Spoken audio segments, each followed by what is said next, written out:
Good morning from Sri Lanka National Park, like the Hollywood Hills over there. Beautiful scenic view here on the way up to Pai, in between Chiang Mai on the way up to Pai. Morning. So, bit of a strange topic for the scenery I think today, but I've been receiving, throughout doing this channel guys, I've been receiving emails about people that have moved to Thailand and hooked up with some chick and had everything taken from them. So it was, this most recent one was in a response to a video that I did regarding losing everything in Thailand, which the actual message of that video was not about losing everything to a wife or a girlfriend or anything like that. It was more just out of my own actions of being a nutter and partying a lot and being a bar owner and completely irresponsible. So check out this view though. But I did receive a message like, "Oh, Ryan, what should I do? The missus has taken everything in this situation, and now I've got nothing left. I'm gonna have to start all over again." This involved the house, the car, and possessions as well. I mean, I don't think the guy could even get to his possessions. And so it happens, and it just keeps happening. So I guess this is like, let me call it a public service announcement or something like that. It's not to be harsh on the guy that lost everything, but we need to everybody needs to learn this lesson well in advance. There's a lot of comments on the channel sometimes like, "Oh, your wife will take everything, your wife will screw you," and it's usually by people that don't live in Thailand, that haven't spent much time in Thailand, like who think us long-term expats, the longer-term expats, are all idiots, like we're morons or something, like we haven't heard the story, like they're in on a little secret and we don't know what it is. We're just silly moronic expats that have built houses and bought cars and whatever and put everything in the wife's name that she's just going to steal it, and we have no idea that could ever happen. I get a lot of comments like that from people. So I mean, to address those first before we go on to that guy's story, look, you just got to be smart, guys. Superficies agreements with houses. Superficies agreements are going to make sure that you have ownership, or at least like long-term control of the house that you buy. Cars, like, don't go buying a really, really expensive car if you don't trust your missus. Anyway, cars you can buy in your name anyway. I don't know why maybe it's just laziness sometimes, or they don't have the correct paperwork, visa, I don't know, of why they buy in the wife's name. Maybe they just get excited. Like, that's the other thing, get excited. The people come to this country and they get excited in the first few months, and they meet somebody and they're just like, "Oh yeah, let's spend money, let's sign the car over, let's build a house, let's do all this stuff." These are all lessons that more seasoned expats, that many of my subscribers are as well, we've learned. Like, you're not enlightening us anything in the comments by saying this guy's a moron, his wife's going to take him for everything. It's not enlightening at all. Like, we've seen it too many times. I can't believe people are still making these same mistakes. And so this vlog is a somewhat frustrated public service announcement of, when you come here, don't get so excited and follow a certain set of rules. Like, if the person that you meet, I'm going from mainly men to women here because that's what it seems to happen to. I very rarely meet any Western women that have gone with Thai men and had this issue. I don't know why that is, but I think it's just because of the way men's mind work, and I think the key rules to follow in the beginning are, let me just turn you around because this is an epic view. If she's 19 and you're 60 odd, then it's probably not going to be a good match, is it? Like, she's 19, she wants to go out, she wants to party, life life is an epic adventure. She's got a girlfriend, like she's into fashion, modelling, and having a good time. You know, and combine that with you're 67, you're starting to smell like tuna butties, you enjoy doing the crossword, you're into economics, you're into reading the Wall Street Journal, you're struggling to even get up on your own in some cases. That girl doesn't want to be helping your sorry ass to the bathroom as you go into the ripe old age of 80s, 90s, whatever. She's got to be doing her own life and doing her own things. That's her age. You know, she's going to live her age. Does it ever work? Yes, maybe it does in some cases. I've seen very, very rich guys, and I mean not just your rich guys, like your millionaire guys. There's a lot of millionaires here in Thailand now. I mean seriously wealthy people. They can usually pull it off because they've had enough money to keep everybody happy, you know what I mean? It's often a financial arrangement that you're getting yourself involved in. It's a financial contract. I pay you, you love me kind of thing. But if you run out of money, that contract is null and void. You know, it ends and all your possessions are repossessed in the process. This is the same old tale. So I think for me, I just want to put, this is my opinion, by the way, I'm just giving my opinion, so you may agree with it, you may not, but I think make sure you know that coming in, if there's an age difference, also depending on where you met, may play a key role into how the relationship is going to transpire. Like if you met within a sector and an industry that is designed to get money from foreigners, like the bars, like that area, it may be harder, more difficult to have a long-term sustained relationship. Again, I've got expat friends that met girls that were just passing through that industry and it kind of worked out for them. But I would say in the case of my friends, that amounts for about 5%. The rest of my friends that are happily married expats, long-term married, 95% of them are married to teachers and doctors and nurses and people that were kind of in these other industries. This is not a criticism of the industry. This is pointing out the differences here, the distinctions that I feel that it's kind of stating the obvious. However, it's not being heard by some people that insist on finding somebody in that industry and then buying loads of stuff for them and building a house for them, and then they get surprised when it's all kind of ripped off. I think it all lies, again, as you think when you first come to Thailand that you are the sexual predator going around all of the bars. You're not the predator. You're the prey. And you're not dealing with stupid people here. You think you're dealing with stupid Thai girls from Isan. You've got it wrong, my friend.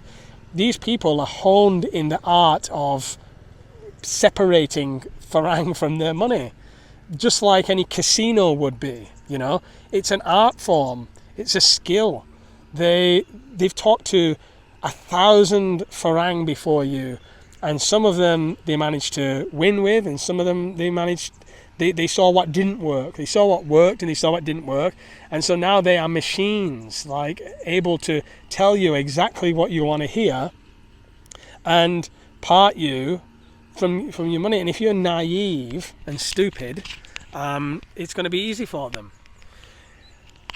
And especially if you're Charlie big timing it as well, coming along, you know, you want to be a big spender and you want to show off, and maybe you've just been so devoid of love, which is not unreasonable in the West to assume that you've been so devoid of love for so many years, and I mean probably you're horny as hell, like you've not had any action for so many years. You're just ripe pickings, you know. It's simp stuff, it's beta male stuff, but I don't know, I'm just saying how I see it. You're ripe pickings. You're not in charge of the situation. You're not in control of the situation. So, and then what happens is that ends up happening to you. You end up getting fleeced.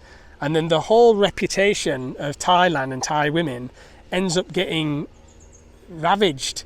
And then that stuff starts to get projected onto us normal expats with normal relationships and normal wives. And you get all these other jeering idiots around the world, men going, "Hey, look at this idiot, his wife's going to take him for everything he's got," like, because they'd heard at some point that you came met somebody after 2 weeks, bought them a house, bought them a car, and then got everything taken from you. That then reflects on all expats like we're just complete morons. The majority of expats here, your long timers, 10 years, 15 years, 20 years, they heard this story every day since the first week they were here. They were very aware of it, this potential pitfall in Thailand, and so they tied up houses with superficies agreements. They tied up contracts. They made sure things were in their name.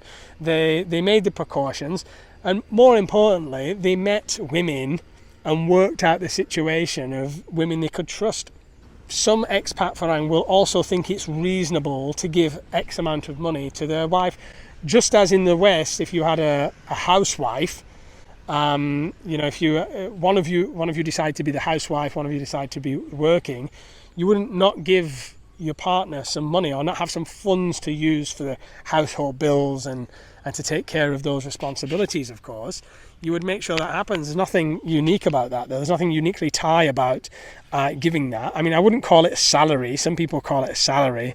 For me, I don't like the idea of I pay my wife a salary. That's quite different to the idea of, we have an account where we have some funds available that both of us can use. Paying a salary, that suggests that she works for you. She doesn't work for you. There is a level of equality here in Thailand that I think also people don't understand, because they see the Western Thai relationship, especially Western men and women, can look at the Thai wife and expat husband situation and think it's quite misogynist. But no, it's not misogynist. It's very traditional. There's very traditional values here that a lot of people don't understand the complexities of in the West. Those values include family, the importance of a mother being around for the children, and that being kind of like her sole responsibility and purpose. I'm not saying that should be the case for women, but I'm just saying in my relationship and the relationships that I see here in Thailand, that is the case. And so there is a traditional value relationship. There are kind of male roles as the provider and the financier and the protector, and there are female roles as the mother, as the housemaker, although I do the dishes, and I'm sure many expats out there do the dishes.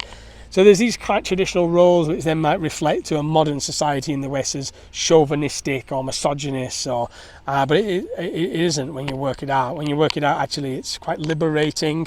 Everybody knows kind of what their responsibilities are, and we mix, they're not rigid, they're not defined by me, they're defined by us. So I'm happy to wash the dishes and clean the house. Damo's happy to have a little business where she makes a bit of income on the side. So I can just tell you about our relationship, that is the case. And many expats out there have had, what you need to understand, the jeering idiots from the West that think we don't know all this, you need to understand that many expats and many people that live here, they had 5, 10, 15, 20-year relationships with one partner. That's more than what happens in the West. The rate of divorce in the West, I think, is like at 70%. I say the West, but I mean like USA, UK. Is like 70%, right? And I don't know the rate of divorce for Thailand with expats.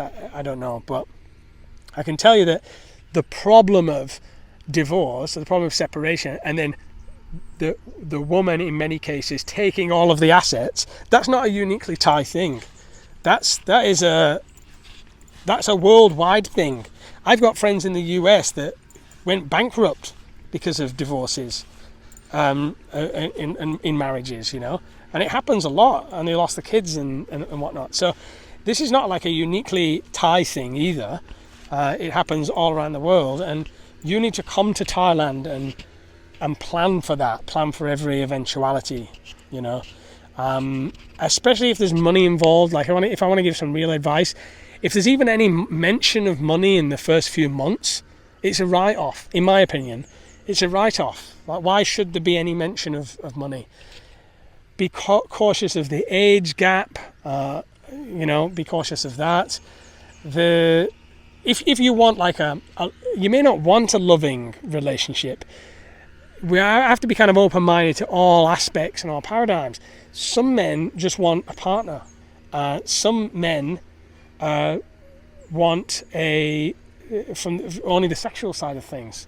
okay, like in the end, that's up to you, and that's your own decision for your own life. I'm coming from an angle, if you want like a loving partner that's going to be in a committed relationship, and you're going to make a teamwork together, and you're going to maybe have kids together and build a family together, and somebody you want to be friends with and go into old age with, which is kind of like, for me, where I was at when I met Damo, then that's what you want to kind of follow the principle of not mentioning money in the first few months, and work out, what are these person's motives? Do they actually love me? Do they actually want to be with me as a person? Or are they just interested in getting a house and a car and buying things like shopping and stuff like that? And that might be a red flag not to build a house and put it in their name and whatnot. I think it's just about exercising caution, and we don't want to hear this story anymore from anybody else. There's no reason, if you watch Thailand vloggers, anybody that's going to give you the honest opinion, there's no reason why we should still keep seeing this story of, she took everything from me and left me high and dry. There's no reason we should keep seeing this same thing come up over and over again. You just have to be aware. You don't have to be skeptical, but and don't be like overly paranoid, but just beware. It's almost like nature, isn't it? It's like Darwinian nature, which separates out the men from the boys, I guess. Like if you're a boy, you're like easily manipulated, and then you end up paying all this money. Look at this. I guess the boys, they're easily manipulated, and they kind of fall for it, and they're just sexually motivated, which ends up getting you in trouble. Just led by the penis is going to end up getting you in trouble one way or another. Now, that's not to say everybody wants long-term relationships. Some men have been married in the West. They just want to come over here and be single and enjoy their lives, and that's completely fine too. There's no moral superiority in having a long-term relationship or whatnot. It's what you actually want. Some people prefer the free single lifestyle, to be out here retired and just to be on their own and not have any partner, and they live as such there. But they're not buying houses and building houses for people or buying cars for people. They've worked it out. They understand the modus operandi. They understand the rules of engagement, the rules of the game here. And you have to be really smart to work it out, or you are going to get screwed. There's a million ways to take your money from you, and very few ways to make money. And maybe some kickback in the comments, whatever. We're ready for it. You let me know what you think about that in the comments. You can let me know there, or maybe you can share your story about getting ripped off. I'd be interested to know somebody's story that got ripped off and lost everything, but yet used things like superficies agreements and put things in their name and used proper planning, and that met a woman, say, outside of the nightlife industry, working a normal 9-to-5 job in Thailand. That story I would be very interested in. If you met somebody like that and then you ended up losing everything under those conditions, I think there'll be very few people that can tell that story, because that's the story that you need to live. That's the one that you need to live by. Take it very, very, very slow. So, beautiful scenery. I don't think you got to see much of it, apart from the background of my head. And what a nice stop. Picturesque, beautiful. And I'm going to go and talk to a lovely couple about costs of living.